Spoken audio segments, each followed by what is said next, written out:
about 3 hours hike.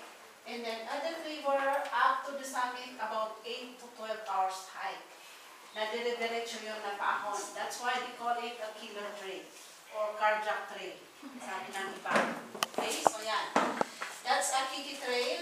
And then meron ding paikot ng parke papunta ng Balay, Tawangan, and then up in Mount Pulag. Ditong banda yung summit. So there's still a large portion of the park sa northern side. Doon yung makikita yung mga lakes na pinakita sa video. So along this trail at saka doon, walang lake.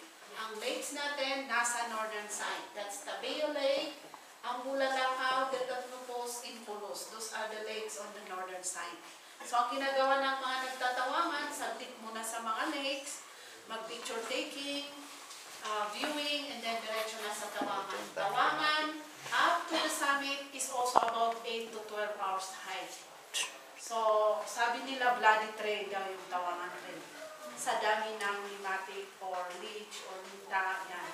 In fact, there were stories by our guys in Tawangan na meron daw talagang kinapitan na ang dami daw. Tinanggal yung t-shirt tapos hindi sa isang tinatanggal yung mga dalon. So anyway, that's Tawangan.